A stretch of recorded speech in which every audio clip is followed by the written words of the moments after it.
Kita mulai ya. Selamat siang semuanya. Saya ucapkan selamat datang dan selamat bergabung teman-teman dari seluruh pilar usaha Sinarmas.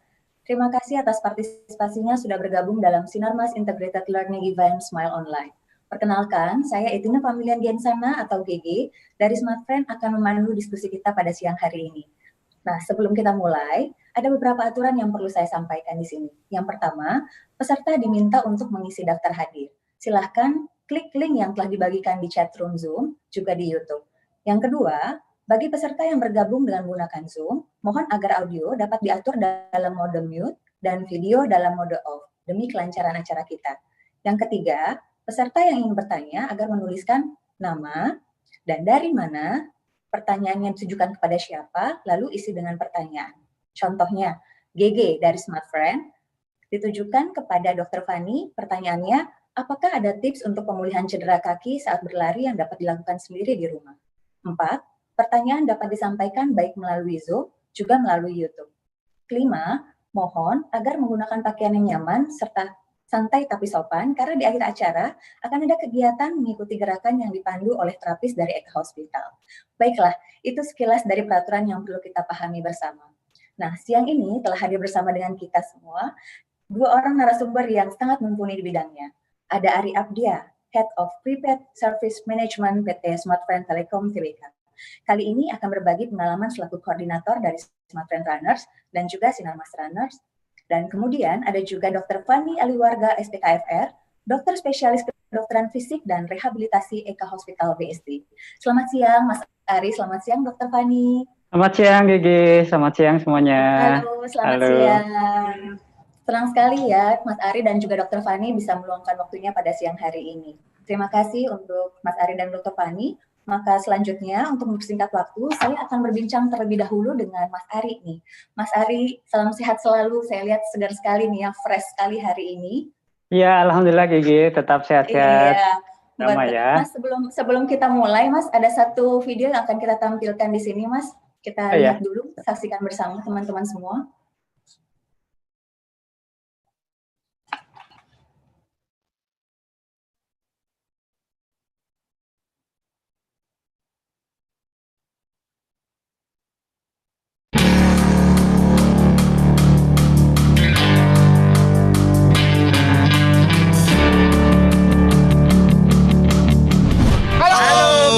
Dari Smartfriend Runners. Oke, Smartfriend Runners itu bermula dari 5 teman-teman kantor yang ngajakin lari bareng bersama-sama di Monas tahun 2013. Awalnya cuma teman-teman kantor yang pengen nurunin berat badan. Smartfriend Runners, kalau mau join silahkan, tidak ada syarat, jadi siapa aja bisa ikutan join. Yang penting kita mau ngumpul di hari Selasa seperti sekarang, ngumpul di kantor habis maghrib, terus kita jalan bareng-bareng ke Monas. Tips lari itu jangan ngoyo, artinya dinikmatin aja latihannya sedikit demi sedikit, menambah kilometernya sampai akhirnya target yang diinginkan itu tercapai. Nama saya Mary Siti Mariam, saya dari Modern Trade. Halo, nama saya Wicak, saya dari Digital Channel. Kalau tepatnya saya lupa, tapi kurang lebih sekitar 8 bulanan lah saya sudah join di Smartfriend Runners. Dari Smartfriend Runner mungkin saya udah dari 3 tahun yang lalu ya. Sebenarnya saya fokusnya pengen olahraga. Nah, saya sudah mencoba beberapa klub, tapi ternyata saya lebih condong tertarik dengan Smartfriend Runners ini. Intinya sih saya pengen sehat aja sih, tapi pengen juga kenal sama teman-teman yang lain supaya bisa tahu sih cara lari yang benar gimana, olahraga rame-rame. Kita olahraga rutin itu saya merasa badan saya jauh lebih sehat sih, lebih bugar gitu ya. Oke, manfaatnya saya bisa ikut race bareng teman-teman Smartfriend Runner, terus juga jadi tahu cara lari yang benar gimana. Smartfriend Runners harapannya semoga kedepannya semakin banyak anggota yang ikut join, karena di mana ada jiwa yang sehat kita pasti akan mempunyai semangat yang kuat. Harapannya mudah-mudahan Smartfriend Runner anggotanya makin banyak, teman-teman yang lain yang belum bisa gabung juga bisa gabung, karena olahraga lari ini olahraga menurut saya yang paling simpel ya.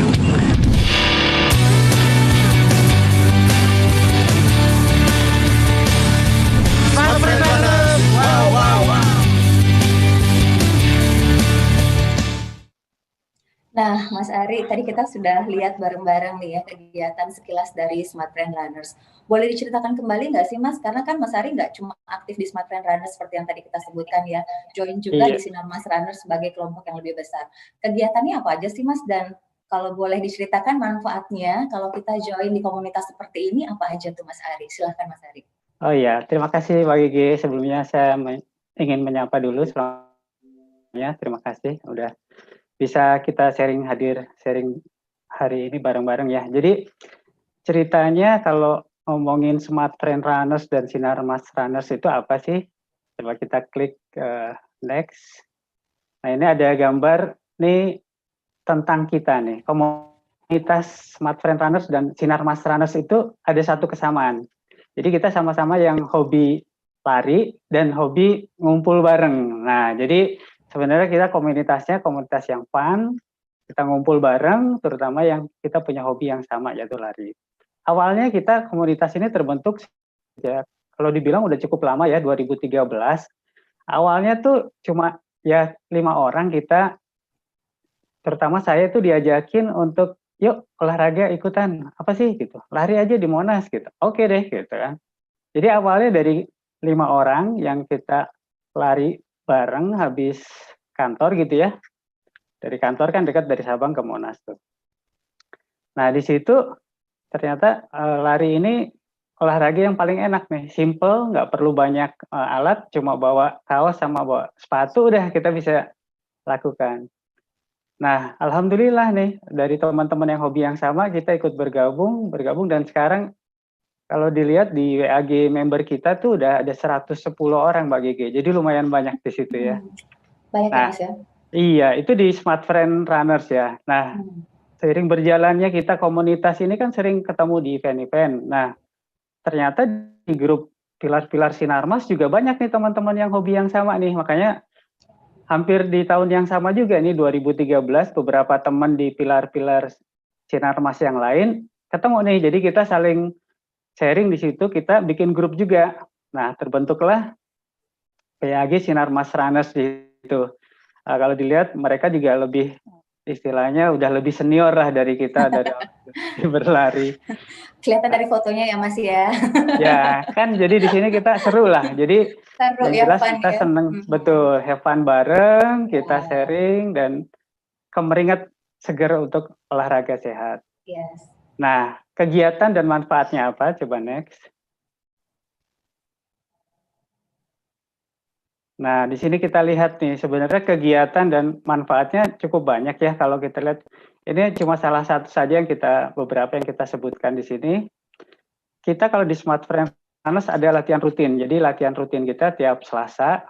Peminatnya juga alhamdulillah banyak ya. Apalagi beberapa tahun ini kita disupport nih sama ada tim engagement juga dari office. Jadi kita bisa hire atau kita bisa ikut dengan pelatih. Jadi kita tiap hari Selasa malam itu ada pelatihnya. Nah, latihannya jadi agak sedikit lebih terarah. Kalau biasanya cuma latihan sekedar lari-lari, ini ada pelatihnya. Beberapa teman malah nanya, lari aja harus latihan ya? Ada pelatih.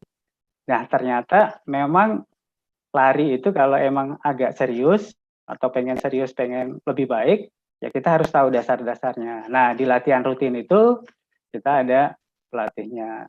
Alhamdulillah kita latihan pun bisa berganti-ganti tempatnya, kadang di Monas 2 minggu sekali, kemudian juga di Gor Sumantri kalau untuk menu-menu latihan yang lebih serius, ada menu interval di sana.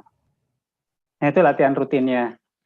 Kemudian yang lebih menyenangkan atau lebih happy lagi kalau kita pas ketemu di race event bareng nih, itu happy moment sebenarnya karena kita saling kumpul, kita pakai kaos Smart Friend atau pakai kaos komunitas Sinarmas Runners, kemudian habis event atau sebelum event janjian dulu nih.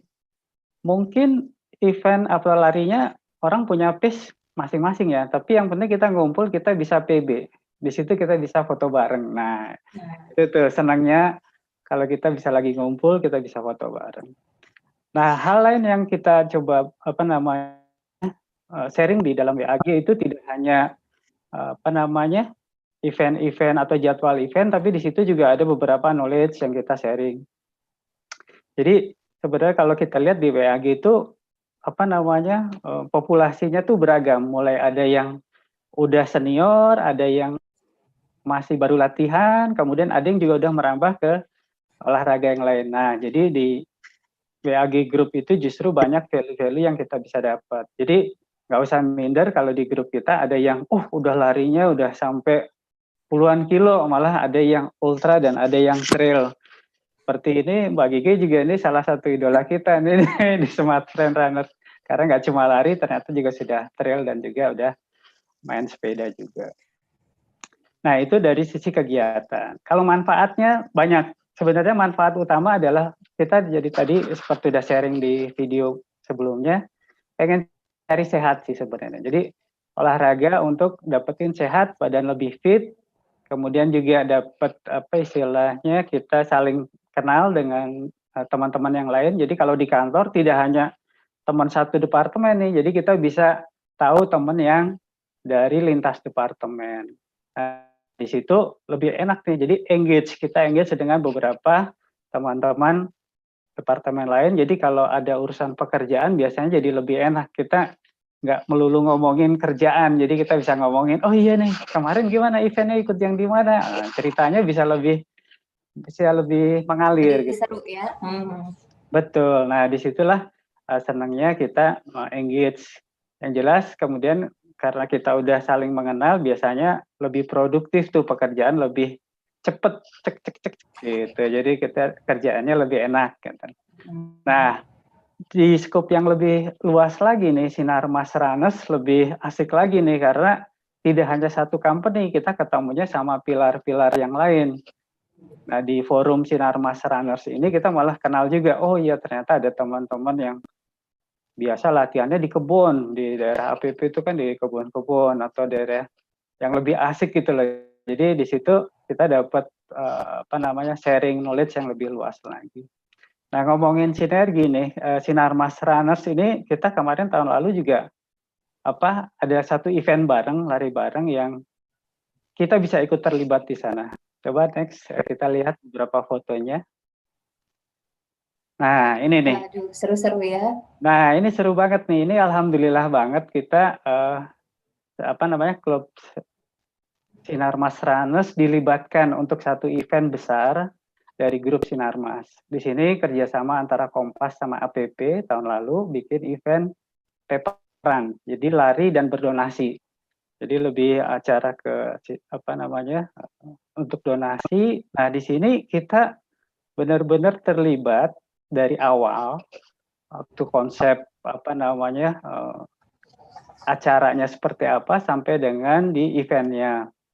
Nah ini pengalaman yang menarik di sini, kita tim Smart Friend Sinar Mas Runners ini jadi pengawal VIP, VVIP. Jadi kita punya pengalaman nih, tidak hanya lari. Kalau biasanya kita kan lari, kita ngejar finish, udah. Kalau ini enggak nih, pengalamannya seru nih. Kita mengawal tamu-tamu VIP di mana yang banyak yang tokoh-tokoh public figure ya terkenal. Tapi kita belum tahu nih apakah beliau suka lari atau enggak. Jadi di situ serunya. Di situ seninya ya Mas ya.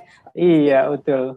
Nah jadi alhamdulillah acaranya juga eventnya di situ sukses ya. Kita senang sekali, teman-teman dari terutama Smart Friend Runners juga banyak yang ikut terlibat di acara ini. Jadi kita saling bantu dan support. Itu Mbak Gege kalau dari sisi kegiatan dan manfaatnya di komunitas Smart Friend Runners sama Sinar Mas Runners ini sangat banyak dan kita have fun lah di sini. Luar biasa ya, seru-seru. Kalau tadi kita lihat bahwa kegiatannya ini memang ternyata kalau saya ambil ya, nggak cuma sehatnya, dapat hubungan pertemanannya betul. Juga, banyak dapat sharing ilmu ya Mas Ari, manfaatnya betul. Segudang ya sebenarnya kalau kita mengikuti di komunitas lari yang khususnya di internal kita ya, di kantor ataupun di grup di Sinar Mas ini. Nah, sekarang kan masih masa pandemi nih Mas Ari, pandemi COVID-19 ya kita tahu. Untuk menjaga tetap bugar seperti Mas Ari sekarang ini, apa yang harus kita lakukan nih? Boleh nggak di-sharing tipsnya Mas Ari supaya bisa kita tetap fit dan olahraganya juga terjaga di situasi COVID ini? Boleh di-share Mas Ari? Iya, boleh. Coba next kita lihat sebenarnya kalau di masa COVID emang kita merasa ada sesuatu yang hilang lah. Kegiatan yang tadinya kita bisa lakukan event bareng-bareng kayak tadi kan seneng banget tuh momen-momen yang kita bisa happy bareng, bisa foto-foto bareng. di COVID ini justru mesti kita hindari, karena kalau sebelumnya kita bisa olahraga bebas dengan event-event yang ramai, tapi di masa COVID ini kita mesti social distancing, kita mesti jaga jarak ya. Kalau saya tetap melakukan olahraga untuk jaga kebugaran. Jadi kita mesti jaga biar badan kita fit, tidak jangan sampai malah di masa ini kita malah nggak olahraga, itu salah. Jadi kita tetap melakukan olahraga, cuma kita atur aja. Ini beberapa atau hal yang saya lakukan, saya melihat olahraga itu bisa dilakukan beberapa alternatif ya. Variasinya kalau nggak bisa lari bareng-bareng, nggak bisa latihan sama coach, tapi kita bisa latihan sendiri. Jadi ya kita bisa lakukan di rumah antara lain, kita bisa lakukan yoga, atau kalau beberapa yang sepedaan atau juga bisa trail atau trekking di tempat-tempat yang sepi. Jadi kita bisa lihat beberapa jenis olahraga yang kita bisa lakukan di masa COVID ini. Jadi tidak hanya lari, tapi beberapa olahraga yang kita bisa lakukan. Nah, kemudian yang kita perhatikan juga bobotnya nih. Jadi kalau olahraga di masa COVID jangan ngoyo lah. Karena kita walaupun udah daftar event, tapi ternyata eventnya nggak jadi sama aja kan. Jadi kita tidak perlu persiapan untuk kejar timing result yang lebih bagus, tapi yang penting kita bisa olahraga untuk jaga kebugaran. Jadi olahraga dengan intensitas yang sedang, yang penting bisa berkeringat dan badan menjadi lebih segar. Nah, kemudian lokasi, udah jelas nih lokasi yang harus kita perhatikan nih. Jadi lokasi itu hindari kerumunan. Kalau kita sempat lihat kemarin, memang waktu awal dibuka tuh, waduh kayak GBK, CFD, jadi penuh banget nih. Tapi kalau saya sendiri, saya menghindari. Jadi kalau untuk olahraga lebih baik hindari yang kerumunan, bisa di rumah sekitar kompleks atau tempat-tempat yang sepi, misalkan rute-rute yang kayak untuk trekking atau trail bisa di daerah Sentul, goes juga bisa di daerah sana. Yang penting kalau saya ini di masa COVID harus tetap olahraga, tapi juga harus menjaga social distancing. Itu Mbak Gigi. Ya, luar biasa ya Mas ya. Jadi jangan jadikan COVID ini sebagai alasan kita untuk malas bergerak ya. Jadi malah tetap harus dicari variasi. Nah, variasi olahraga yang sangat cocok, yang nggak terlalu ngoyo ya Mas Ari, tapi tetap bisa beraktivitas. Oke Mas Ari, kita tahu nih semua yang ada di sini mungkin tahu bahwa Mas Ari itu nggak cuma atlet lari, tapi juga aktif di kegiatan olahraga lain ya. Malah saya mau angkat sebagai ketua Porsenil nih di kantor nanti. Jadi Mas Ari ini aktif juga di renang, sepeda, olahraga macam-macam, sudah ikut trail kemana-mana juga ya Mas ya. Nah, boleh nggak sih Mas diceritakan ke kita nih, karena olahraga yang begitu banyaknya, pernah nggak sewaktu-waktu Mas Ari itu kena cedera? Kalau pernah, alasannya karena apa Mas? Kenapa bisa sampai cedera nih seorang Mas Ari Abdia? Iya. Wah, ini pertanyaan yang menarik sebenarnya. Cedera itu dong kita kan aktif nih, bisa pernah cedera nggak sih gitu? Silahkan di-share Mas. Ya sebenarnya kalau untuk yang kondisi cedera ada beberapa hal yang kita mesti lakukan. Nah ini cerita saya sendiri nih, maksudnya saya pernah mengalami juga cedera walaupun pernah beberapa kali ikutan full maraton, tapi ini kejadiannya 2018 saya ikutan full maraton di Borobudur Marathon, itu kayaknya udah siap karena udah lari udah oke, kemudian juga persiapan sudah cukup menurut saya, tapi ternyata masih aja kena cedera. Ada beberapa hal yang kemarin saya sempat review atau saya sempat amatin. Kenapa ya? Jadi ini kalau kita lihat untuk tips dari saya ada istilah PAS untuk menghindari cedera. Jadi kita lihat sebenarnya pertama dari latihan. Latihannya bertahap. Dilakukan bertahap itu penting karena untuk lari kayak misalkan long run maraton itu nggak bisa langsung kita tiba-tiba 3 minggu atau dalam sebulan ikutan terus bisa lari dengan jarak yang demikian jauh. Jadi harus bertahap. Ya formulanya sebenarnya simpel buat saya. Latihan itu ada peningkatan bertahap sekitar 10% per 3 minggunya. Jadi kalau misalkan minggu ini mileage-nya 20 kilo, ya nanti sampai 3 minggu 20 kilo, baru naik lagi sekitar 23 sampai 24 di next 3 weeks-nya. Itu dari sisi persiapan latihan bertahapnya. Kemudian yang kedua dari sisi adaptasi. Jadi kita mesti menyesuaikan nih kalau ikutan suatu olahraga atau event, kita siapkan kita pelajari rutenya seperti apa, tempatnya apakah naik, turun, kemudian biasanya waktunya juga kan beda-beda ya. Kalau di tempat kayak kemarin di Borobudur Marathon tuh paginya enak, adem, tapi begitu siang, waduh panasnya nggak ketulungan. Ya itu juga bikin pengaruh. Nah, yang kalau saya kemarin tuh dari sisi gear apparel, jadi lagi senang-senangnya punya sepatu baru, dicoba di sana.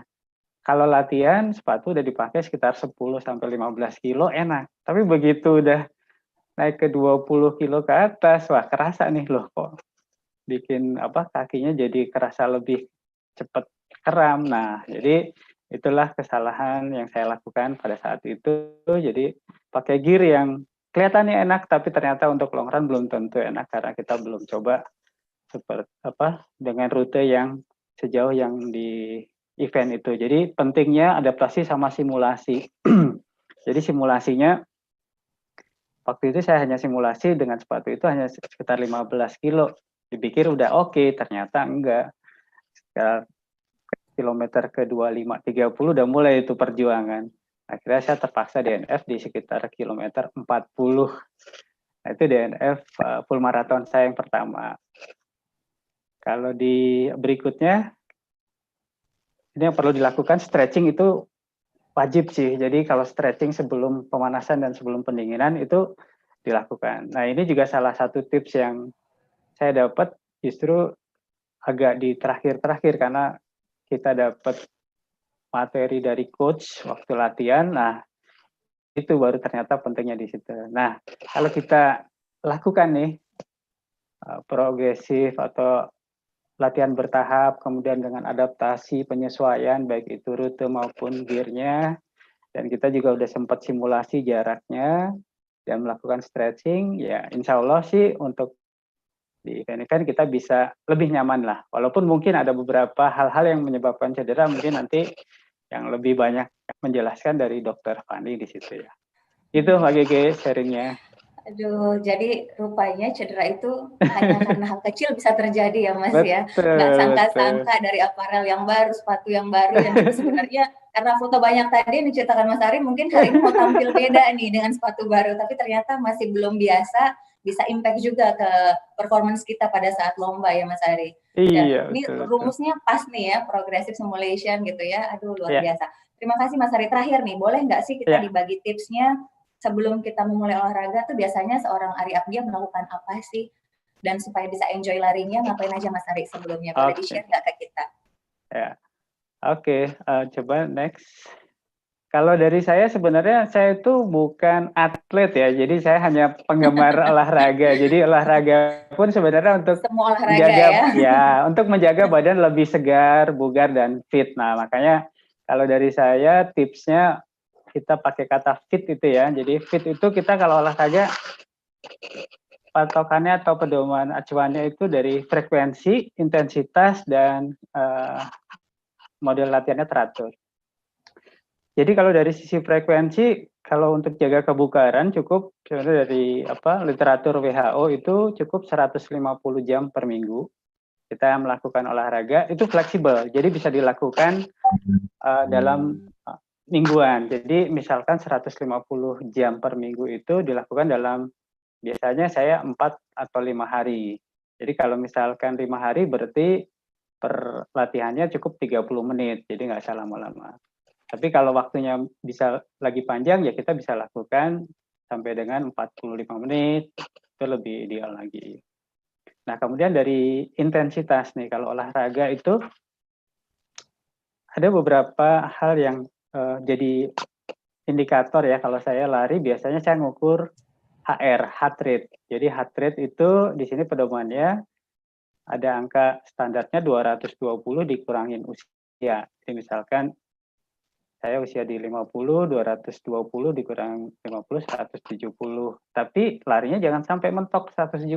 Kita lari maksimum 80% aja dari situ.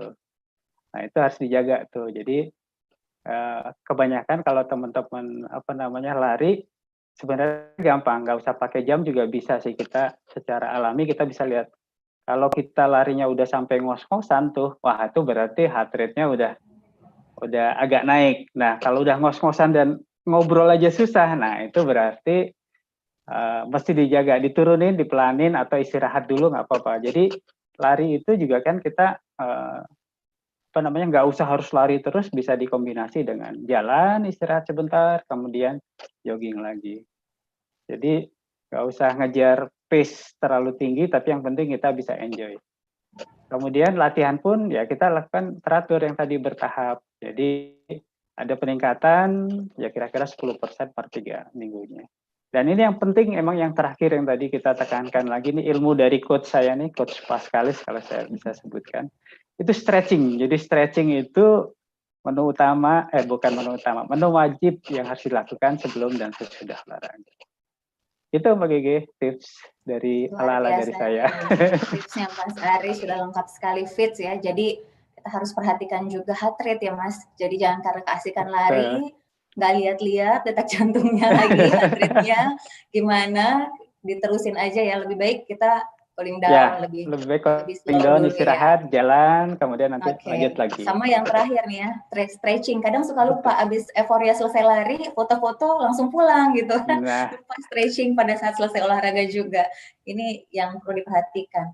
Wah Mas Ari luar biasa nih sharingnya hari ini. Kita dapat banyak sekali manfaat dan sepertinya tidak salah pilihan saya untuk bergabung di Sinarmas Runners dan Smart Friend Runners ya. Dapat coach yang luar biasa seperti Mas Ari juga. Nah, sebelum kita masuk ke sesi berikutnya, saya mengingatkan teman-teman yang ada di sini semua bahwa silahkan memberikan pertanyaan jika masih ada hal-hal yang ingin ditanyakan pada Mas Ari, karena kita akan memilih 3 penanya yang terbaik dan mereka akan mendapatkan hadiah masing-masing voucher belanja senilai Rp100.000 dan juga merchandise yang lucu dari Smart Friend. Nah, sebelum kita ke Dr. Fani nih, Mas Ari, kita mau undang juga teman-teman untuk nonton acara kita nih, Smart Friend nih. Oh iya, ini acara yang ditunggu-tunggu juga nih. Betul sekali. Jadi acaranya nanti ya namanya Wow Virtual Concert. Jadi seperti apa acaranya, kapan dan di mana, kita mau tampilkan video berikut ini.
Seru banget kan Mas? Mas Ari mau nonton siapa nih? Jadi cuma baru pertama kali di Indonesia kita bikin virtual concert ya, yang disiarkan live dari 3 negara. Dari Inggris, 3 negara Korea, ya, asik banget ya. Yang suka K-pop juga bisa ikutan nonton di sini. Yang suka Hon, jangan sedih, bisa nonton langsung juga. Jadi jangan sampai ketinggalan tanggal 8 Agustus jam 8 malam. Iya, gampang diingat ya, tanggal 8 bulan 8 jam 8 ya. Angka cantik. Betul sekali. Terima kasih Mas Ari bincang-bincang kita. Saya sambil kita mau lanjutkan ke Dr. Fani yang cantik yang sudah hadir di sini. Dr. Fani, halo dokter. Halo Mbak Gege, sore. Sore dok. Sore. Halo dok. Dalam 15 menit ke depan, panggung virtual ini akan kami serahkan ke Dr. Fani. Jadi Dr. Fani silahkan menyampaikan paparannya untuk sore hari ini ya dok. Saya izin share screen ya Mbak Gege. Boleh dok, silahkan.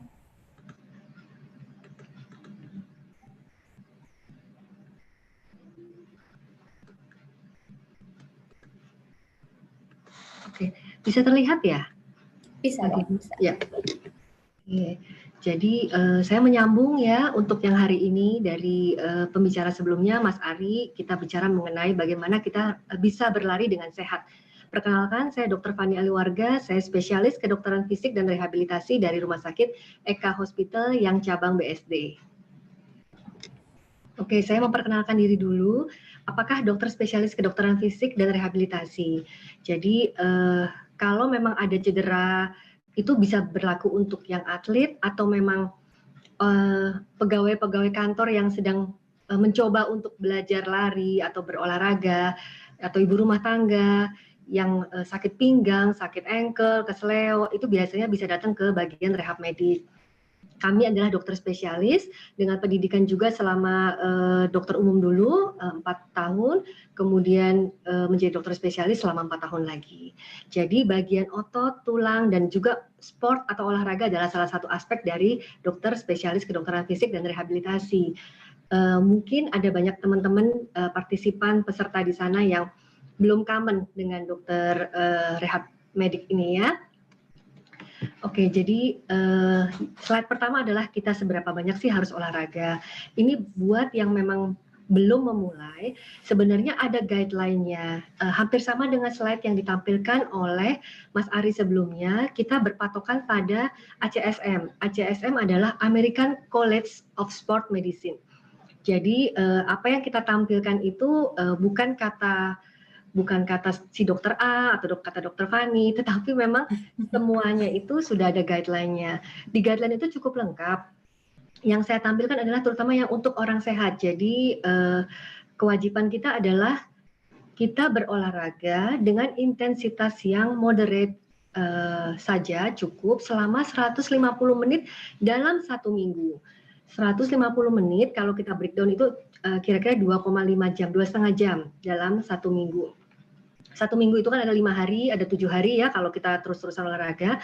Tapi disarankan memang tidak 7 hari kita berolahraga, tetapi terbagi dalam 5 hari saja. Jadi kalau misalnya hari ini 30 menit, besok 20 menit, pokoknya diakumulasi sampai di end of the week itu 150 menit. Ya, kalau dulu istilahnya adalah, saya nggak sempet nih olahraga, waktunya nggak ada. Waktu saya ikut pelatihan exercise is medicine, mereka punya banner itu exercise is medicine loh. Jadi exercise itu adalah obat.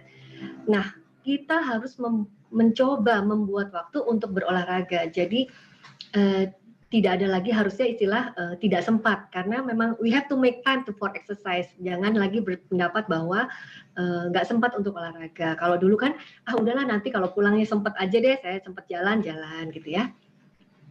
Kemudian kita lihat di gambar di bawahnya, ini ada boleh berbentuk sepeda, boleh berbentuk renang, membawa jalan binatang piaraan, atau orang-orang yang berkursi roda pun main dribble, main lempar-lempar bola tangannya, atau cuma berkebun. Itu juga tetap bergerak, membuat kita lepas dari posisi duduk, apalagi sekarang banyak yang WFH mungkin ya, duduknya kadang di kursi meja makan, duduknya kadang di lantai, ya itu harus kita lepas dari situ. Kemudian yang disebut tadi oleh Mas Ari sebelumnya adalah moderate intensitas. Seperti apa? Yaitu tadi, kalau memang kita masih bisa lari atau berjalan cepat, kita masih bisa ngobrol, patokannya ngobrol deh kalau kita nggak punya. Sekarang kan banyak smartwatch ya, tapi barangkali kalau smartwatch-nya kita nggak ada, ya itu patokannya masih bisa berjalan, masih bisa sambil ngobrol, itu bagus ya. Bagaimana kalau saya latihannya itu lebih besar, seperti intensitasnya tuh berat banget, larinya nggak yang santai-santai. Nah itu cukup katanya 75 menit saja, artinya separuh yang tadi tuh 1 jam lewat 15 menit itu cukup. Ya, yang termasuk bergerak apa saja? Ini tadi ya, kita boleh berkebun, vacuum cleaner di rumah, kemudian kita membawa berjalan-jalan binatang peliharaan, kemudian main dengan anak ya, atau dancing, setel lagu, muter-muter, nari-nari sendiri, membawa stroller, itu cukup termasuk bergerak. Jadi memang waktunya sebenarnya tidak terlalu spesifik, kita harus sambil misalnya lari pakai sepatu kah gitu, tetapi memang bisa apa saja itu count sebagai moving yang kita harus hitung 150 menit dalam 1 jam, dalam 1 minggu. Ya. Kemudian ada pertanyaan, bolehkah saya langsung berolahraga? Sebenarnya dari ACSM guideline dari American College of Sport Medicine ini juga ada banyak questionnaire. Tetapi pada prinsipnya kita selalu ingin seluruh orang itu mempunyai waktu untuk bergerak dan tidak ada alasan untuk tidak bergerak. Jadi ini dari pertanyaan-pertanyaan ini, seperti kita lihat pertanyaan pertama, apakah pernah dibilang oleh dokternya bahwa Bapak Ibu mempunyai kondisi berbahaya pada jantung atau kondisi tekanan darah tinggi? Jika tidak, lanjut ke pertanyaan kedua, pernah nggak ada nyeri dada saat melakukan aktivitas di rumah, misalnya lagi nyapu, lagi ngepel, itu ada nyeri dada? Jika tidak, pernah kehilangan keseimbangan, muter kayak vertigo atau dia pusing 7 keliling, dizzy dalam setahun terakhir? Kemudian pernahkah didiagnosa punya penyakit medis yang lain yang kronik? Kemudian apakah sedang minum obat-obatan yang kronis? Apakah dalam 12 bulan terakhir mempunyai masalah-masalah pada sendi, tulang? Jika tidak semua itu pasti aman. Jika menjawab tidak punya penyakit jantung, tidak ada hipertensi, tidak pernah tadi sakit-sakit tulang, itu sangat aman untuk segera mulai berolahraga. Ya. Kemudian kita masuk ke slide berikutnya mengenai manfaat olahraga lari, yaitu banyak tadi ya sudah kita bisa senang, happy ya, tetapi secara spesifik juga membantu untuk imunitas sistem, kemudian penurunan berat badan, memperkuat otot-otot, terutama otot kaki, otot panggul ya. Dan ini yang penting untuk wanita, terutama yang sudah menopause, itu bagus sekali untuk memperkuat kepadatan tulang, jadi mencegah osteoporosis. Ya, kemudian juga melatih keseimbangan, kemudian karena bernapasnya lebih baik, lebih cepat, oksigen lebih banyak masuk, artinya paru-parunya akan berkembang lebih baik. Dan salah satu yang dicegah dengan manfaat olahraga lari ini adalah penyakit diabetes. Nah, kenapa di masa pandemi ini justru kita harus banyak berolahraga?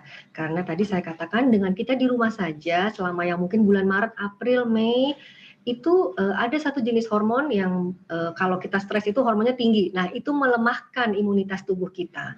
Kalau kita stres di rumah terkungkung, aduh ini kayaknya nggak bisa keluar rumah. Nah, hormon tersebut tinggi. Kalau hormon tersebut tinggi, imunitas tubuh kita melemah. Makanya kita fight, kita coba keluar rumah dengan tadi ya, sudah diajarkan bagaimana social distancing dan masker. Karena dengan olahraga tersebut, banyak sekali sel-sel proteksi tubuh yang akan termobilisasi keluar.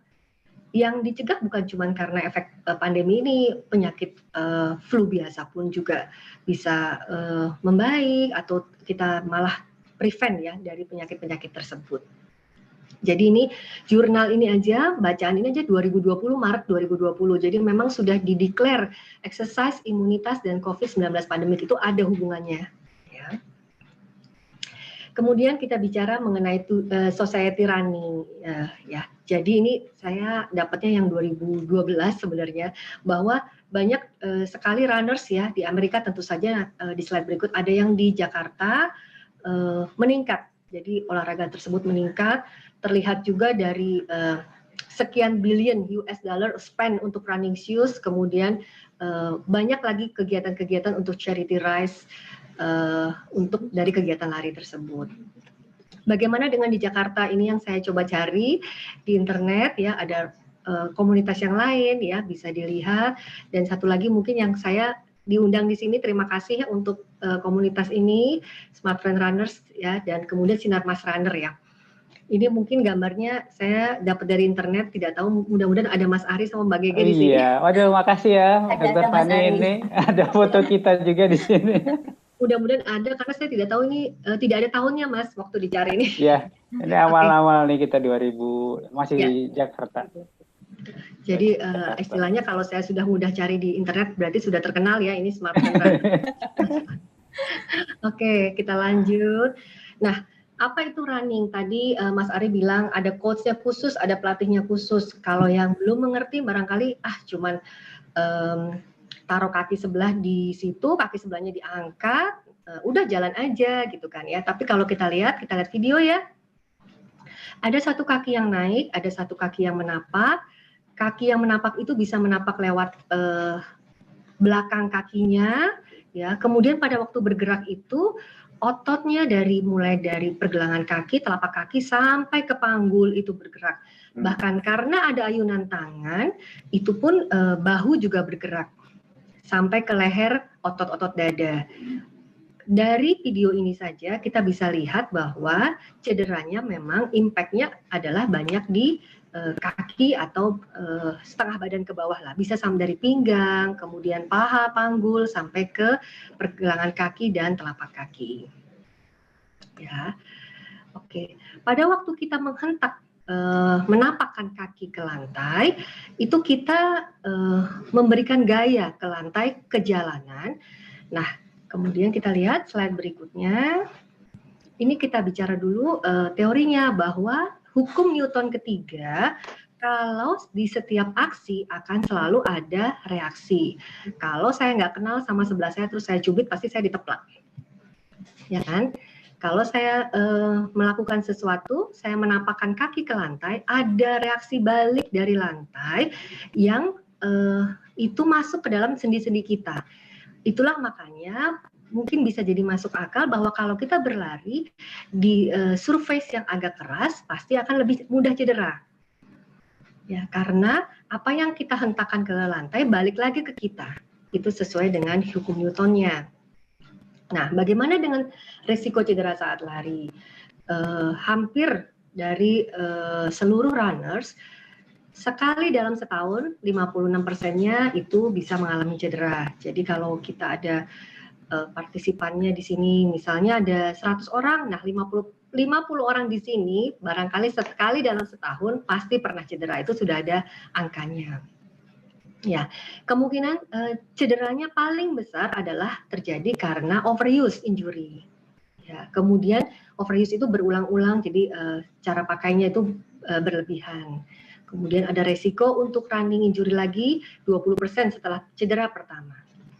Ya. Nah, apa saja faktor penyebab cedera?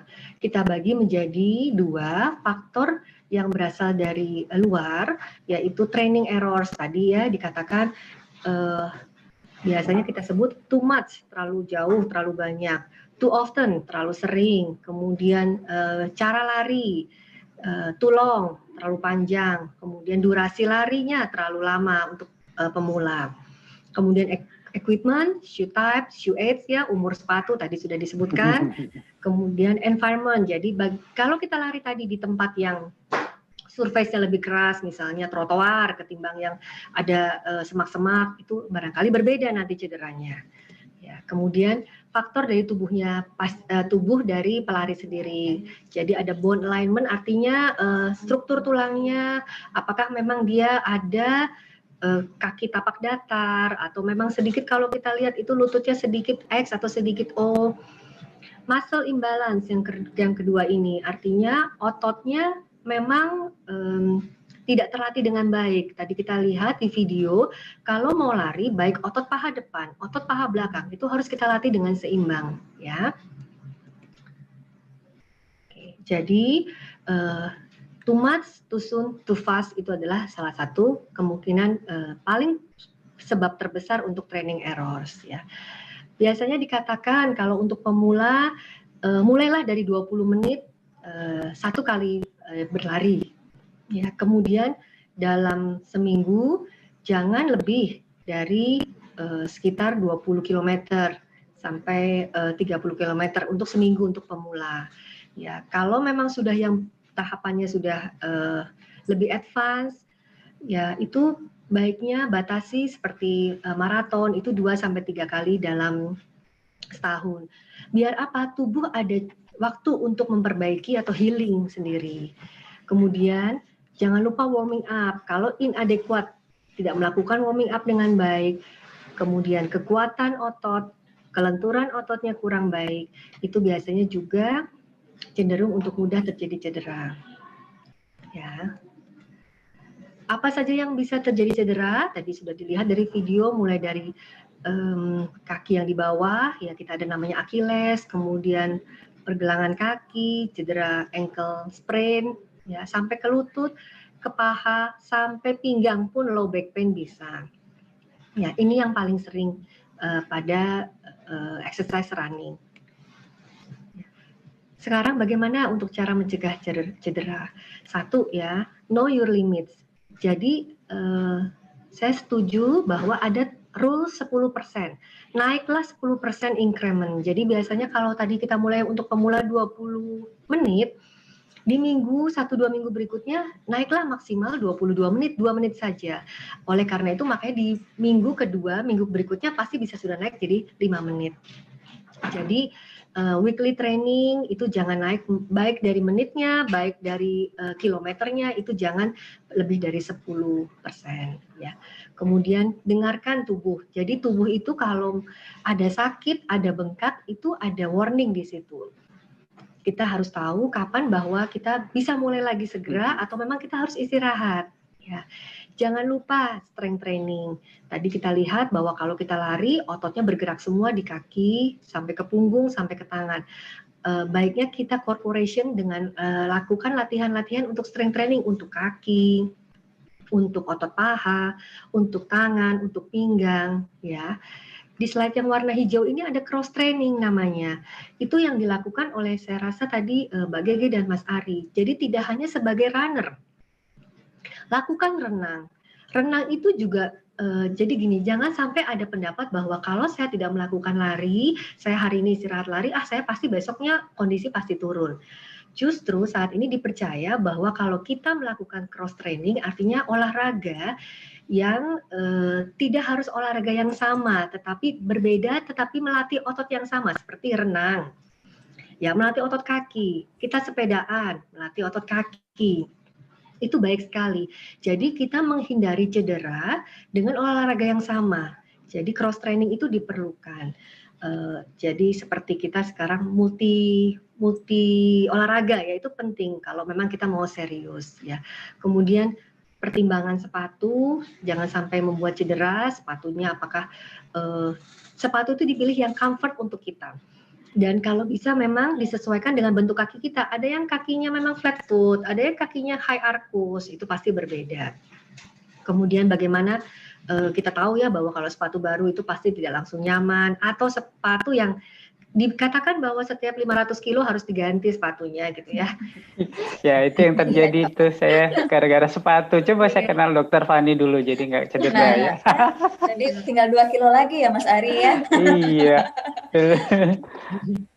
Kemudian shorten your stride, ini saya coba ada gambarnya. Nah ini langkahnya ini jangan terlalu jauh dari satu langkah ke kaki berikutnya, itu jauh sekali. Nah kalau kita pendek-pendek kemudian menapaknya tidak di belakang kaki, itu justru lebih baik untuk mencegah cedera ya. Jangan terlalu jauh, jadi seperti lompat-lompat kalau terlalu jauh. Ini stride-nya nggak boleh. Mas Ari begini nih Mas Ari.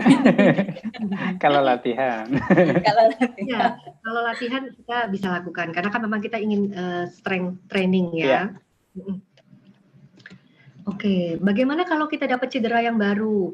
Ini sebenarnya ada berlaku mau olahraga bola, olahraga basket sama, itu singkatannya PRICE, PRICE, protect ya. Kalau memang dia cederanya ankle, proteksilah ankle kita. Apakah kita mau pakai ankle support atau tidak banyak berjalan dulu ya. Kemudian resting, artinya bagian tubuh tersebut kita istirahatkan. Ya tadi jangan naik turun tangga kalau cederanya lagi di lutut. Jangan banyak jongkok kalau cederanya lagi di lutut. Jangan lupa icing. Icing ini penting, ini obat utama sebenarnya kalau dari saya sih, sebelum pergi ke dokter dan yang lain-lain. Icing ini begitu kita ada cedera, biasanya pembuluh darah di situ terbuka lebar, makanya bengkak. Nah, icing ini mempunyai fungsi, dia karena dingin dia mengkerutkan pembuluh darah sehingga bengkaknya bisa berkurang. Dan memang ada, karena dia bersifat obat, pasti ada aturan dosisnya. Boleh nggak saya icing 2 jam dok? Nggak boleh. Icing itu hanya boleh 15-20 menit, dilakukan sehari 4-6 kali. Kenapa kalau saya icing sampai 2 jam? Nanti yang kita maunya pembuluh darah yang mengkerut, pembuluh darahnya keburu melebar lagi. Jadi nggak sesuai bahwa kita mau mengecilkan bengkak, jadi malah tambah bengkak. Kemudian kompres itu masih ditekan. Jadi boleh pakai ankle support atau knee support dan lain-lain ya. Caranya kita supaya mengecilkan bengkak. Jangan lupa bagian tubuh yang cedera selalu diangkat atau elevate untuk E-nya. Kapan kita harus ke dokter ya? Kalau sudah kita lakukan tadi PRICE itu sudah.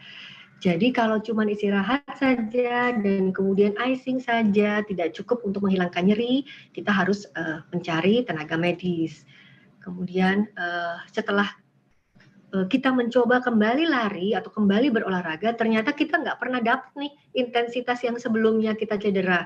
Itu mungkin kita perlu diskusi lagi. Ya, kemudian ada aktivitas yang terbatas karena nyeri. Misalnya tadinya bisa sholat simpu, sekarang jadi gara-gara nyeri lututnya kita tidak bisa sholat simpu. Jadi ada limited, tadinya bisa kok ya. Nah itu kita harus berdiskusi. Kemudian hati-hati untuk ada tanda-tanda joint swelling, jadi bengkak pada sendi. Itu adalah tanda yang cukup serius. Jadi harus, apalagi di lutut ya, itu kita harus evaluasi secara medis. Oke, jangan lupa juga sudah disampaikan sebelumnya warming up, kemudian lakukan main activity dan cooling down. Apa yang kita maksud dengan warming up? Warming up adalah memanaskan tubuh. Kalau tadinya suhu tubuh kita rendah, kita mudah terjadi injury, mudah terjadi cedera. Tetapi kalau kita melakukan aktivitas yang menaikkan heart rate kita ringan dulu, kemudian suhu tubuh kita sedikit naik, badan kita lebih panas. Kalau kita melakukan lari, olahraga lari, sepeda itu tidak terlalu mudah untuk cedera. Bisa apa aja? Sebelumnya bisa light jogging, bisa sepeda statik ringan, itu bisa sebagai warming up. Ya. Kemudian untuk cooling down, sama fungsinya untuk menurunkan suhu tubuh kita, menurunkan heart rate kita menuju ke heart rate dasar kita. Kemudian juga mencegah cedera, mencegah rasa tidak nyaman, karena begitu kita cooling down, tadinya terbentuk asam laktat, itu yang bahaya, yang bikin kita kram, yang bikin kita pegel sampai 24 jam itu asam laktat. Tetapi kalau kita cooling down, asam laktatnya dibuang dari otot kita. Ya. Kemudian bagaimana dengan fluid intake atau hidrasi minum? Yang pasti terlalu sedikit minum juga kurang baik, dan over minum juga memang tidak baik. Biasanya kita ada aturan ya. Kalau kita mau lari, ini sebenarnya berlaku untuk yang orang yang larinya nanti lebih dari 45 menit. Kalau saya nih cuma lari 30 menit, barangkali kita nggak usah repot untuk memikirkan jumlah cairan saya. Nah, kalau kita akan lari kira-kira, oh saya mau lari nih hari ini 1 jam. Kurang dari 1 jam sebelum kita lari, itu kita sudah mulai hidrasi, sudah mulai minum. Ya, kira-kira 500 cc lah ya. Kemudian biasanya dikatakan sekitar 5 atau 10 menit atau sekitar 1,5 kilo itu 300-200 cc itu cukup ya. Dan jangan lupa bagi pelari yang memang cukup serius boleh timbang badan. Kalau berat badannya turun ya, itu cairan yang keluar. Nah, cairan itu harus diganti. Rules-nya adalah setengah kilo berat badan itu 500 cc. Ya, jadi kalau kalau turunnya sampai 2 kilo berarti ya kalikan 4 kali itu ya. Jadi belum tentu langsung fatnya yang terbuang ya pada waktu lari, habis lari gitu kita turun ya, karena kita berkeringat ya, cairan kita juga berkurang. Kemudian pertanyaannya adalah lari di pagi hari atau sore hari. Ini menarik ya, karena nantinya kita akan ambil kesimpulan sendiri yang mana yang terbaik buat kita sebenarnya. Suhu tubuh kita sebenarnya paling baik itu di suhu-suhu sekarang ini jam 4, jam 5, jam 6, jam 7 itu suhu kita akan naik. Begitu jam 7 menuju tidur, suhu kita akan turun lagi. Sampai pagi jam 5 subuh, itu suhu tubuh turun. Jadi kalau kita olahraga pagi jam 5, jam 6, jam 7, suhu tubuh kita tuh masih rendah. Ya, resiko cederanya lebih ada pada waktu kita olahraga pagi. Tetapi kebaikannya ada kalau kita olahraga pagi. Karena biasanya kita kalau olahraga pagi tidak makan dulu. Nah, fat burningnya lebih ada. Jadi kalau mau turunkan berat badan, turunkan lemak, ya pilihlah olahraga pagi. Tetapi dengan sedikit resiko bahwa kita harus serius untuk warming up karena suhu tubuh kita di pagi hari lebih rendah. Kemudian kalau kita mau menurunkan menurunkan tekanan darah selama 1 hari dari sampai siang, itu olahraga pagi itu bagus. Jadi tensi kita itu turun dari pagi sampai ke sore ya. Dan karena pagi kita mulai dengan aktivitas exercise, biasanya mood juga lebih bagus ya. Pada pagi ini pro-nya adalah seperti itu. Kemudian late afternoon ini saya anggap seperti jam 4, jam 5, jam 3, jam 4, jam 5, kemudian early evening saya gabung jadi satu, di mana suhu tubuh kita sudah mulai tinggi. Jadi kalau suhu tubuh tinggi artinya resiko cedera kita, badan kita sudah panas nih, resiko cedera kita lebih kecil. Kemudian kita bisa lari lebih lama. Kalau misalnya di pagi hari mungkin mudah lelah, kalau kita larinya di sore itu kita bisa tahan lebih lama. Ya, kalau ingin membangun kekuatan strength training itu juga baik pada sore-sore antara 3:45 sampai 6:07 itu tadi. Ya. Dan untuk tensi turun nggak? Tensi juga turun. Jadi selama malam hari tensi kita bisa turun. Kerugiannya apa? Karena kalau kita sebagai pekerja kantor barangkali mengatur waktu sehingga kita bisa pulang on time jam 4, sehingga kita bisa pulang on time jam 6 itu agak kesulitan. Kemudian traffic itu sudah mulai banyak polusi, ya, environment factor. Kemudian karena kita bisa olahraga exercise, barangkali tidurnya sedikit terganggu karena kita jadi lebih over exercise, ya. Bagaimana kalau kita tidak ada waktu khusus untuk berolahraga? Walaupun kita di depan laptop seperti ini, ada beberapa gerakan yang nanti akan dipandu oleh saya dan Mas Sandi. Ini adalah tim terapis saya. Ini akan kita bisa lakukan exercise saat kita di depan laptop. Kita sudah launching video ini waktu itu sebenarnya untuk pada waktu WFH kebanyakan. Jadi mengatur napas juga sehingga kita tidak mudah sakit batuk pada waktu itu kan pandemi lagi booming sekali sampai saat ini juga, ya. Oke. Ya, mungkin ini dari saya. Mbak Gege sudah selesai. Maaf kalau lewat waktu kayaknya. Baik, Dok. Ya. Terima kasih banyak Dr. Fani, penjelasannya singkat tapi padat ya, komplit sekali sudah tadi informasi yang disampaikan Dr. Fani. Jadi kita mau sama-sama ya Dok ya, akan menyaksikan video panduan dari dokter. Dr. Fani. Ya, betul. Ya, setting sebentar ya.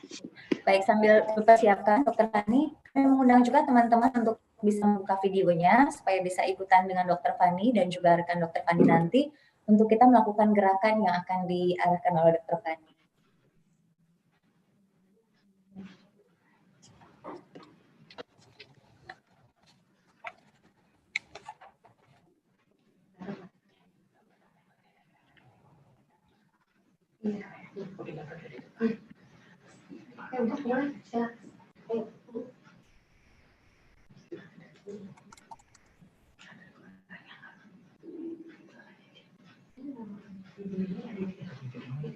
Berarti dipasang dulu aja.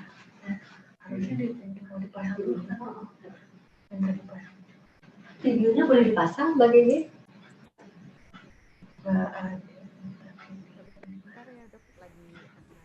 Oke, sebentar. Mas Tito boleh dibantu ya?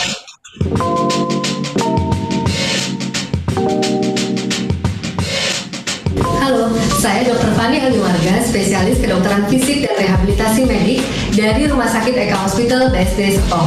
Di sebelah saya ada saya Jumedi, koordinator rehabilitasi medik Eka Hospital BSD. Bagaimana work from home kalian selama pandemi corona ini? Selama pandemi corona ini, kalian tetap bisa loh melakukan latihan di rumah. Apalagi kalian yang bekerja di depan laptop atau komputer. Latihan ini akan berguna untuk membuat otot-otot dada dan otot paru sehingga membuat badan kalian tetap sehat dan bugar. Kami akan mengajarkan latihan pengembangan dada. Ketika kalian melakukan latihan ini akan meningkatkan pengembangan otot dada sehingga organ paru dan jalan napas yang berada di rongga dada dapat berfungsi dengan baik. Hal ini kemudian akan menjadikan fungsi jalan napas kita berjalan dengan optimal. Jangan lupa, stay safe, stay at home, stay healthy. Yuk, mari kita mulai latihan ya.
pemirsa di rumah sudah melihat tadi videonya. Mungkin sekarang kita akan ulang kembali gerakan ini dapat kita lakukan pada saat kita melakukan work from home ataupun kita sedang duduk lama di depan laptop dalam kerjaan kita sehari-hari. Kita mulai ya. Baik. Kita tarik nafas panjang, kedua tangannya ke samping. Baik, Mas Ari boleh dicoba. Ya. Nafas, tahan kedua tangan turun ke dalam. 1. Kita ulangi lagi. Tarik nafas panjang. Hembuskan sambil kedua tangan kita turun. 2. Sekali lagi. Iya, bagus. Hembuskan kembali lewat mulut kita. Gerakan ini semuanya dapat dilakukan kurang lebih 8 sampai 10 kali. Nanti kita akan coba lagi. Sekarang kita gerakan kedua hampir sama. Target kita adalah mengembangkan paru kita. Kedua tangan di depan. Baik. Tarik nafas kembali. Baik, tiup, hembuskan. 1. Tarik nafas kembali. Tiup. 2. Sekali lagi. Hembuskan. 3. Itu untuk sisi depan dada. Sekarang kita ke sampingnya juga, karena itu interkostalis yang akan membantu pengembangan paru volume kita dari samping kita. Gerakannya sama. Gerakan ke samping, tarik. Oke, buang nafas. 1. Gantian tangannya.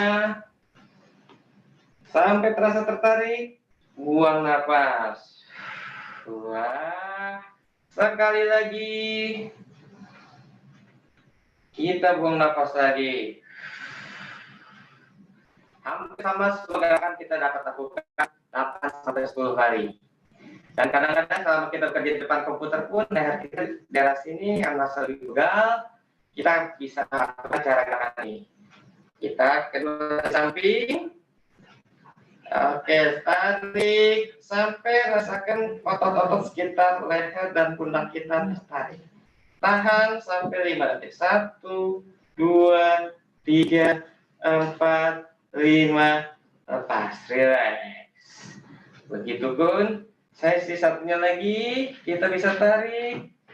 1, 2, 3, 4, 5, relax, bagus. Dan 1 kali lagi. 1, 2, 3, 4, 5, relax. Cukup simpel kan ya pemirsa? Nah, gerakan semua ini dapat kita lakukan selama kita bekerja. Kita mungkin hanya membutuhkan waktu sekitar 1 sampai 2 menit melakukan gerakan ini. Namun efek yang akan kita dapatkan mungkin lebih baik lagi. Badan kita merasa lebih fit dan lebih bugar juga. Mungkin hanya cukup itu sekian gerakan, beberapa contoh gerakan dari saya. Selanjutnya saya akan serahkan kembali ke Dr. Fani. Terima kasih, selamat sore. Terima kasih Pak Manji. Ya, dari kami cukup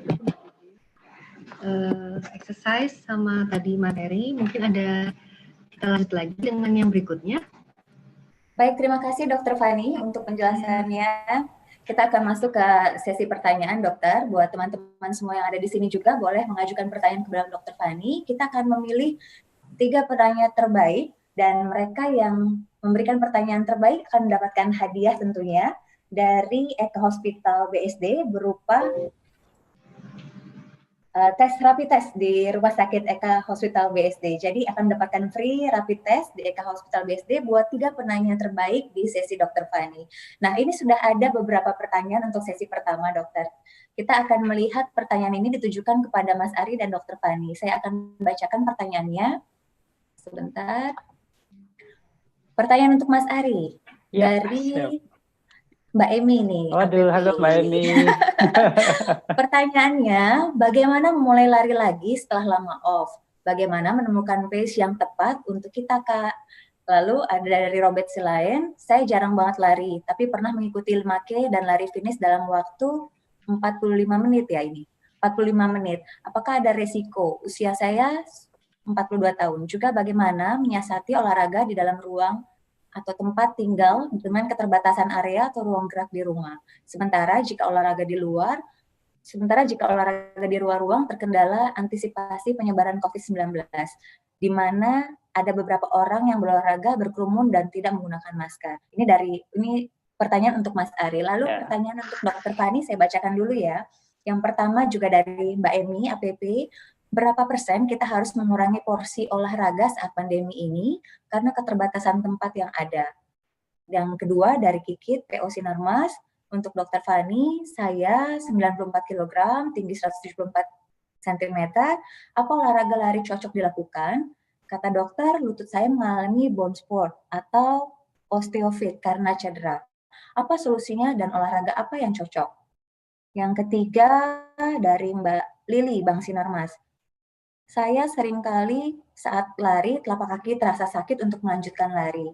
Pemanasan seperti apa yang harus dilakukan agar telapak kaki kita sakit selama berlari? Ini tidak sakit mungkin ya pertanyaannya, tidak sakit selama berlari. Baik, untuk pertanyaan-pertanyaan ini mungkin kita mulai dari Mas Ari untuk menjawab ya Mas. Silakan. Oke, ya makasih Mbak Gigi. Menyapa dulu, halo Mbak Emi, apa kabar? Ya, oke. Kalau untuk pertanyaan ini, kalau saya karena udah kenal Mbak Emi ya, kalau mau mulai lari lagi setelah lama off, kayaknya perlu pendamping hati kali ya Mbak Emi. Oh, luar biasa ini jawabannya Mas Oke, Ari ya. jadi kalau untuk sama, saya juga sempat off waktu itu lari. Pertama yang dilakukan apa sih? Kita yang penting gerak dulu. Jadi yang penting ada niat dulu mau olahraga. Nggak perlu harus langsung lari. Jadi pertama yang kita bisa lakukan adalah jalan-jalan dulu, jalan cepat atau jogging. Kita mulai aja bertahap. Jadi kalau udah lama nggak lari, kalau lari langsung itu udah pasti napas rasanya ngos-ngosan banget. Kemudian juga kaki kayaknya berat. Jadi kayak kita mulai lagi kayak dulu tuh. Ingat banget saya awal mulai lari itu antara kaki sama nafas nggak sinkron. Pengennya ngebut tapi nafasnya nggak kuat. Atau kebalikan. Nafasnya masih oke tapi kakinya udah berat. Nah jadi kalau dari saya seringnya untuk mulai lagi, mulai aja. Gak usah dipaksakan untuk lari, tapi bisa dengan jogging atau jalan cepat yang tadi kata Bu Dokter Fani sampaikan ya. Terus kalau menemukan pace, nah pace ini masing-masing orang bisa berbeda-beda nih. Jadi ini sekalian menjawab pertanyaan Mas Robert ya. Sama nih Mas Robert, jadi nggak usah khawatir mulai lari di usia 42. Saya juga waktu mulai lari itu juga karena diajakin teman kantor ya sekitar itulah usia-usia udah 40 saya baru mulai lari. Tapi gini tipsnya, untuk bisa lari kalau saya dulu ya bisa lari 5 kilo itu saya nggak langsung ikutan event. Saya 5 kilo pertama itu saya latihan bisa sampai 9 minggu. Jadi saya ikutin ada menu di sharing sama teman juga. Jadi dia ngasih menu per minggu. Itu seminggu latihannya 3 kali per minggu, 3 hari dalam 1 minggu, dan setiap latihan rata-rata sekitar hanya 20 sampai 25 menit. Nah, itu pun mulainya dengan jogging, jalan, jogging. Jadi bertahap. Nah, mungkin karena saya awalnya benar-benar ngikutin menu itu, jadi saya punya basis atau foundation yang bagus nih, dalam artian sudah siap dari sisi fisik kakinya, kemudian nafasnya juga sudah terlatih. Jadi 5 kilo pertama nih kalau saya sharing, saya dulu latihannya bisa 9 minggu, baru bisa benar-benar enjoy lari 5K. Jadi itu. Nah, seiring dengan kita semakin sering lari, jadi mileage-nya semakin panjang, biasanya pace atau kecepatan kita lari itu akan bertambah. Jadi kalau bagi saya bukan pace yang saya cari, tapi mileage, jadi jarak tempuh. Ya kata tadi yang Bu Dr. Fani sampaikan, jarak kita tetap aja bertahap. 10% per minggu itu udah bagus banget. Kenaikan 10% per minggu itu sudah bagus banget. Jadi tipsnya kalau mau olahraga dimulai saja, nggak usah nunggu temennya ada atau enggak, kalau saya tetap jalan. Nah, kemudian lamanya berapa lama? Nah, rata-rata sih saya sekitar 30 menitan ya. 30 menit itu bisa udah kombinasi tuh, mulai dari pemanasan, kemudian jalan cepatnya atau joggingnya, kemudian baru larinya. Nah, tips tambahan untuk Mas Robert ya, kalau olahraga mensiasati olahraga di dalam rumah atau tempat tinggal. Awal-awal saya juga sempat kebingungan juga ya, olahraga kan kalau biasanya lari cari tempat yang enak, itu biasanya di GBK atau di Gor Sumantri, itu enak banget tuh. Kita bisa lari, jaraknya sama pace-nya kita bisa sesuaikan dengan menu yang kita mau. Tapi di kondisi COVID saya nggak berani ke sana. Jadi yang saya lakukan di rumah, lari kalau kompleknya memungkinkan, mungkin bisa lari misalkan di pagi di seputaran komplek kalau jalannya belum rame, atau di sore hari juga bisa. Tapi kalaupun nggak bisa lari, saya cari alternatif tadi, variasi di rumah. Jadi alat-alat yang di rumah akhirnya keluar semua tuh. Ada skipping punya anak ya dipakai, ya udah dipakai gitu kan. Nah, kebetulan juga di rumah ada barbel yang 1 kiloan ya dipakai, kombinasi. Nah, tips lagi sebenarnya yang tadi Dr. Fani juga sampaikan, tidak hanya lari tapi kita bisa olahraga yang crossfit, cross training itu banyak. Online itu banyak menu-menu yang kalau kita pakai aplikasi itu ada tuh. Salah satu yang saya lakukan juga ada beberapa materi ya di YouTube ataupun di aplikasi. Kalau kita teman-teman bilangnya kayak freeletics, tapi bukan freeletics yang beneran sesuai dengan menunya dia ya, tapi hampir mirip lah. Jadi di situ olahraganya nggak lama, mungkin sekitar 15 menit, tapi kalau itu emang intensitasnya agak tinggi. Jadi bisa dipilih lah menu-menunya, ada yang menu yang intensitas sedang, ada yang agak berat. Nah kalau freeletics mungkin agak berat, kita bisa cari aplikasi yang olahraga 7-minute workout itu juga udah lumayan tuh. Jadi banyak hal yang kita bisa lakukan, tapi yang jelas tetap berolahraga untuk jaga kebugaran. Itu dari saya Mbak Gigi. Oke, terima kasih banyak Mas Ari. Semoga Mbak Emi dan juga Mas Robert sangat mendapat jawaban yang mantap nih, yang jelas dari Mas Ari langsung ya. Lalu selanjutnya untuk Dr. Fani, kami persilakan Dr. Fani untuk menjawab pertanyaannya. Ya, terima kasih Mbak Gege. Pertanyaan pertama untuk Ibu Emi dari APP. Ya, salam kenal ya Bu Emi. Ini pertanyaannya bagus sekali karena sesuai dengan kondisi saat ini ya. Saat ini lagi pandemi, jadi pertanyaannya berapa persen kita harus mengurangi porsi olahraga saat pandemi. Jadi kita pisahkan dahulu nih, ada 2 yang harus kita bedakan. Pertama adalah memang kita ingin olahraga, exercise atau karena kita hanya untuk bergerak. Kalau dari guideline yang di slide saya yang pertama, itu mobilisasi bergerak apapun sudah terhitung sebagai kita lakukan latihan exercise sebenarnya. Jadi 150 menit dalam 1 minggu itu bisa berupa kita di rumah, misalnya mondar-mandir karena sambil ngangkat misalnya ya cucian dari pintu yang satu ke pintu yang lain, itu sudah termasuk bergerak.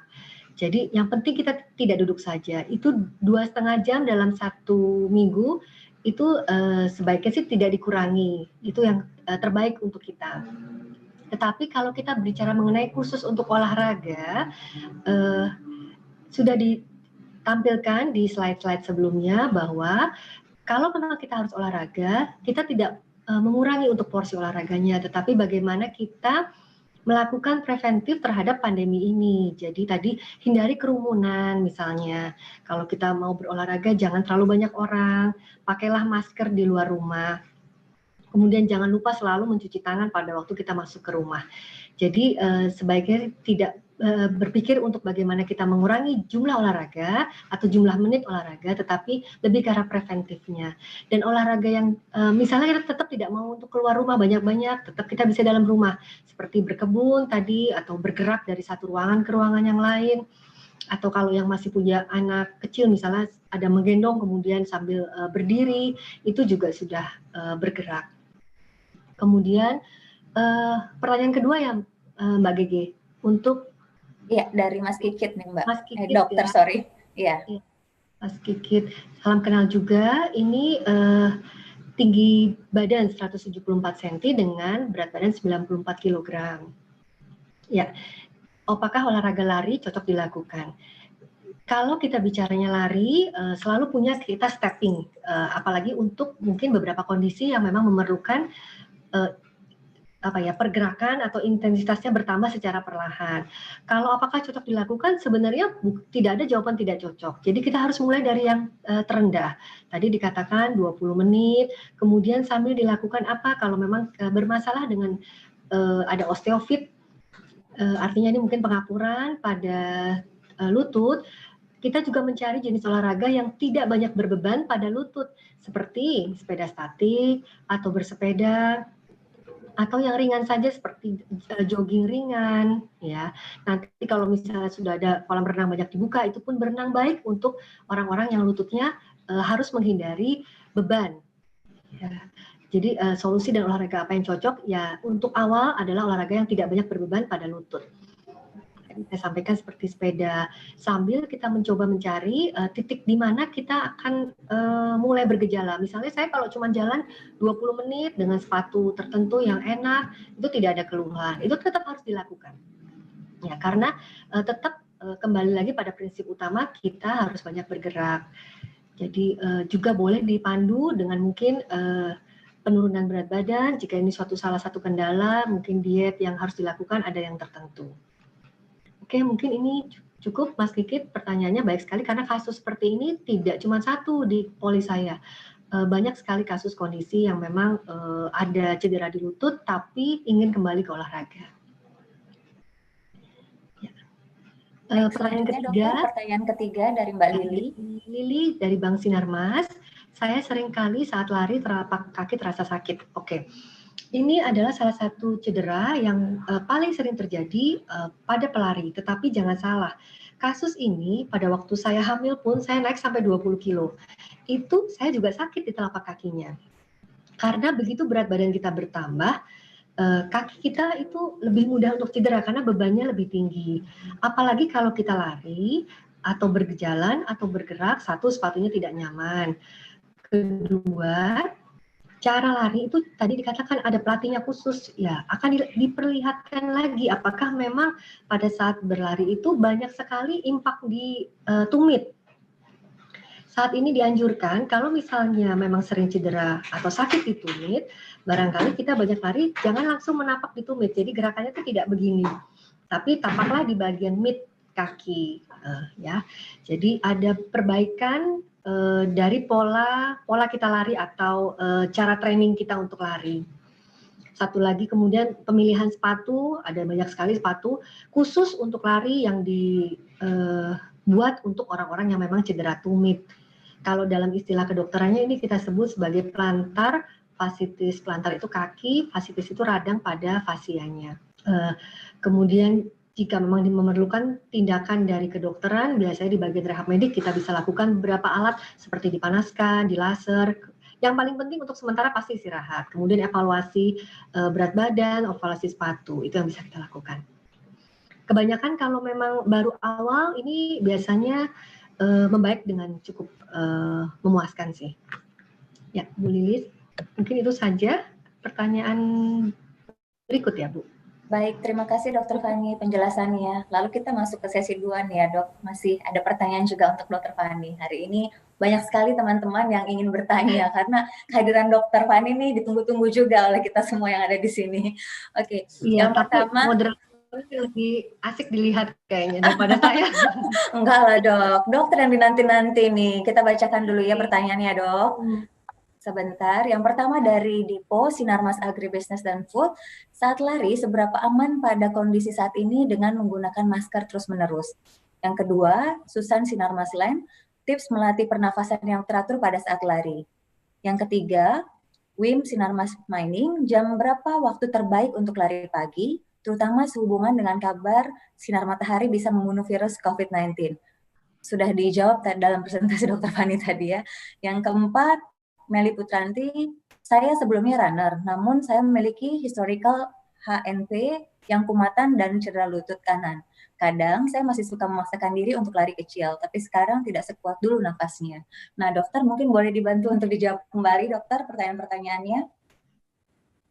Boleh nanti yang untuk pertanyaan Ibu Meli Putranti, saya minta data usia ya Bu Meli, boleh dituliskan ke di chat. Dilengkapi data usia ya dok ya? Ya. Untuk pertanyaan pertama Pak Dipo, ini bagus banget ini. Ini concern banget kita saat ini kalau kita menggunakan masker, saya jadi sesek apa enggak? Itu pertanyaan yang sangat booming saat ini, betul. Itu pertanyaan saya juga untuk dokter. Ya, betul. Jadi sampai saya harus mencari ini panduan atau guideline pernyataan bahwa apakah menggunakan masker saat olahraga itu aman.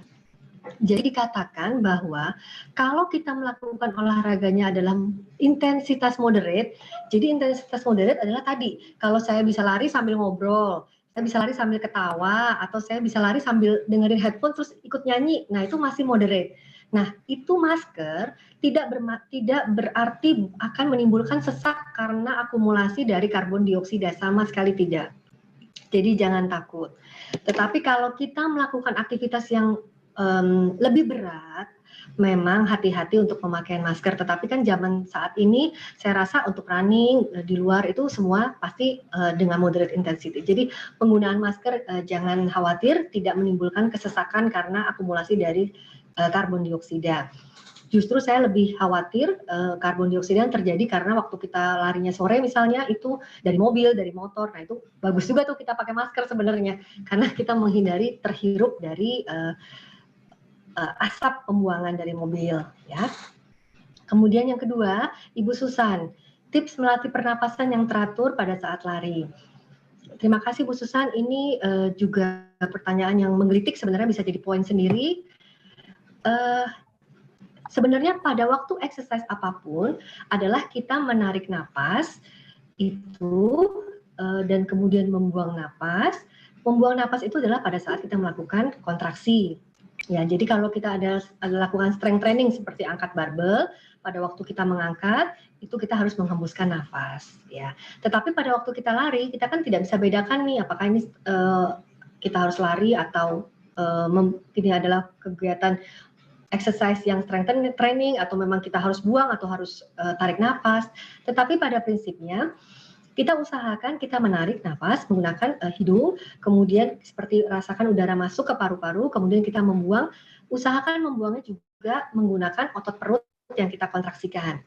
Otot pernapasan kita tidak cuma ada di dada, tetapi perut juga sebagai salah satu otot pernapasan.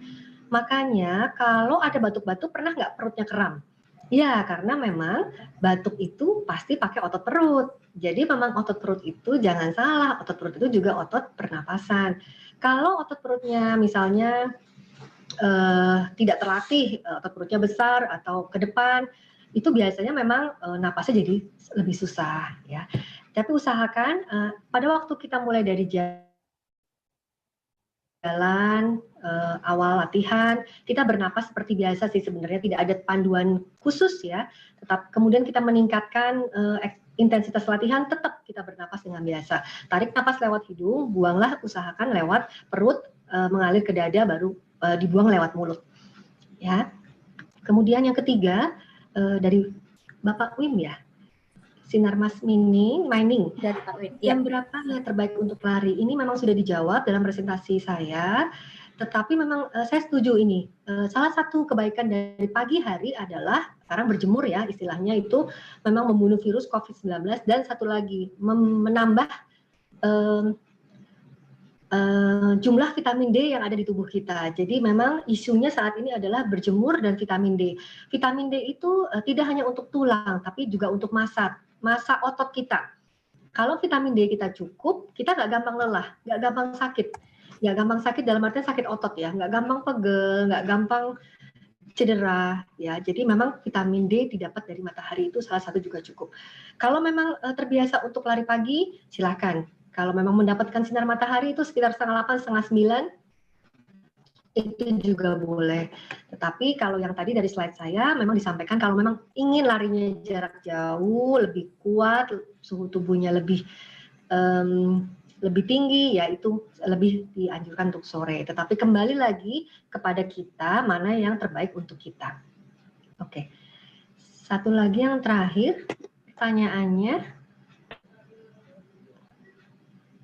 Ya, tadi ya yang tidak napasnya tidak sekuat dulu ya Ibu Meli. Ini sudah ada usianya Bu Meli? Kita belum dapat Mbak sebentar. Oh iya, nggak apa-apa. Iya. Angkat dokter. Oh iya, sudah ada jawab katanya usia 42. Ya, sebenarnya Bu Meli lebih muda dari saya pasti ini berarti. Ya, jadi kalau kita terbiasa training cukup kuat, cukup rutin, itu kita akan berada pada state tersebut, ada pada garis batas tersebut. Tetapi begitu kita kurangi karena ada cedera, kita akan turun performanya. Nah, itulah di saat dimana kita melakukan cross training, melakukan exercise yang lain yang serupa dengan lari, tetapi tidak membahayakan, tadi ada kondisi HNP, berarti kondisi punggung, tidak membahayakan lutut. Salah satu yang bisa dilakukan adalah tadi, kalau memang sudah ada kolam renang nanti dibuka, itu berenang. Jadi napas pun kalau berenang itu non-stop ya, dalam artian bukan non-stop seperti atlet serius, tapi kita tidak naik dulu untuk misalnya makan minum, nah itu cukup baik kok untuk melatih napas. Berenang 30 menit, mundar-mandir, itu juga akan napasnya bisa kembali. Jadi pendapat saya bahwa Ibu Meli ada penurunan dalam napas tidak sekuat dulu karena memang performanya berbeda. Pada waktu cedera barangkali tidak sekuat seperti sebelumnya. Ya.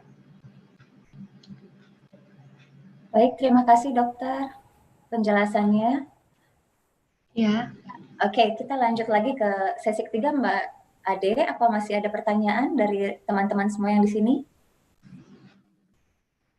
Oh, masih ada ini. Kita lihat ya pertanyaannya. Nah, ditujukan kembali untuk Dr. Fani, Dok. Untuk memperbanyak gerak tubuh saat kembali bekerja di kantor, jam makan siang digunakan untuk berjalan kaki di sekitar kantor. Apakah aman? Nah, ini saya tahu siapa yang bertanya nih sepertinya. Nah, ini marketing saya deh, Mbak. Ini pertanyaan kita semua ini, Dok. Ya, boleh dibantu ya, dokter? Menurut saya ya ini pertanyaan baik karena ini memunculkan ide bagaimana kita bergerak. Ya, jadi saya suka lihat tuh teman-teman yang di sini yang berada di office itu jam 12 jam 1 kan memang break untuk lunch. Mereka keluar satu mencari matahari karena kalau dalam gedung itu dingin selalu. Ya, jadi kemudian kalau di luar itu rasanya yang namanya hangat di mana-mana itu pasti baik untuk tubuh ya, karena membuat sirkulasi tubuh kita menjadi lebih baik. Sinar matahari di jam 12 itu kalau kita kena sedikit, nggak terlalu lama, itu baik juga untuk peredaran darah kita. Kemudian kita berjalan kaki menuju tempat makan. Wah, itu bagus banget. Jadi itu bisa kita hitung kalau yang memang punya smartwatch yang canggih-canggih saat ini bisa ditambahkan sebagai bukan kilometer, mungkin steps yang akan dijumlahkan dalam at the end of the day kan harus 10.000 gitu ya. Itu bermanfaat sekali. Jadi saya setuju itu aman. Tapi satu, hindari nanti di tempat makan. Apa ya Mas Ari tadi? Kalori. Ya, social distancing ya. Karena lapar, lupa pakai masker gitu ya. Ya itu aja sih pesan saya, itu bagus sekali. Baik, terima kasih Dok. Jadi aman ya Dok ya. Kita makan siang, keluar pun sebenarnya sudah bergerak. Jadi sudah sesuai tuntutan dokter nih 1 minggu di fulfill 2,5 jam minimal ya Dok. Jadi cari-cari caranya. Baik, tadi semua pertanyaan sudah dijawab. Terima kasih sekali Mas Ari, Dr. Fani untuk pertanyaan dan jawaban-jawaban yang diberikan. Luar biasa, jadi kita mendapat banyak sekali manfaat atas penjelasan Dr. Fani tadi juga. Maka tidak terasa, kita sudah mau hampir tiba di ujung acara nih dokter. Jadi acaranya singkat, padat, tapi luar biasa manfaatnya buat kita semua. Banyak ilmunya dari Bu Dokter Fani. Benar banget. Saya juga sharingnya bagus sekali. Mudah-mudahan bermanfaat untuk semua. Amin, pasti amin. Semuanya kita semua sehat ya. Dan kita berharap juga semoga semua teman-teman yang bergabung dalam sesi hari ini juga mendapat manfaat dan enjoy menikmati acara kita pada sore hari ini. Nah, kami juga memohon bantuan teman-teman untuk memberikan evaluasi kepada kita semua agar kita juga bisa memperbaiki konten acara kita ke depannya. Jadi kita minta semuanya untuk bisa mengisi form yang sudah tersedia, dan sebagai informasi panitia juga sudah memilih 6 orang penanya terbaik. Tadi kan ada banyak sekali pertanyaan, kita sudah filter dan kita sudah memilih siapa yang berhasil mendapatkan hadiah-hadiah menarik tadi. Yang pertama ada 3 pemenang untuk mendapatkan voucher belanja dari Indomaret senilai Rp100.000 per orang dan juga merchandise lucu dari Smartfren. Lalu ada 3 orang pemenang mendapatkan free rapid test di Eka Hospital BSD. Nah, bagaimana Mbak Ade atau Mas Vito, apa sudah bisa ditampilkan pemenangnya?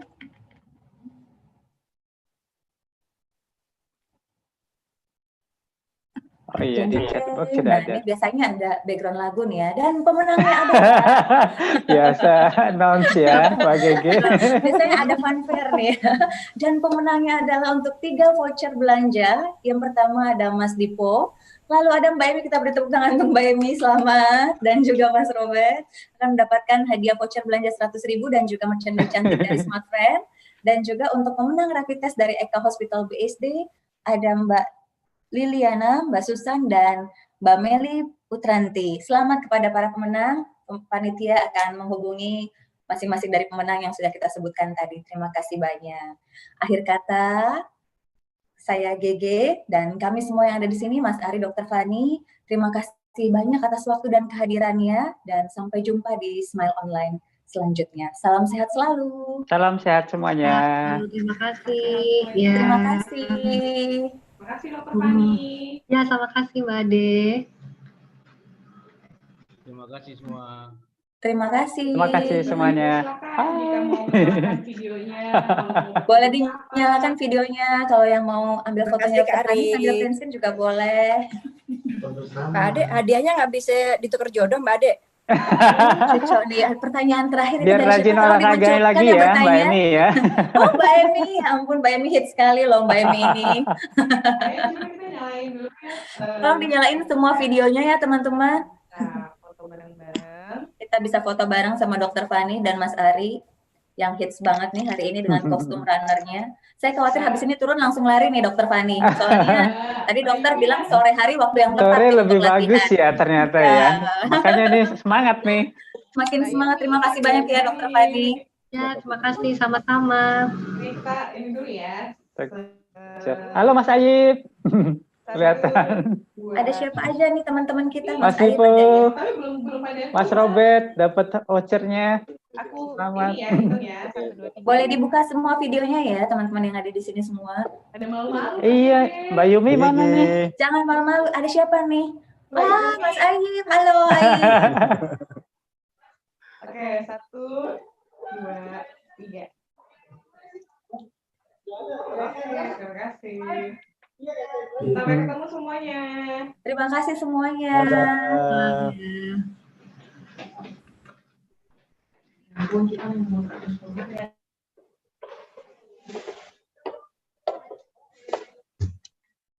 Ayo dibuka semua videonya.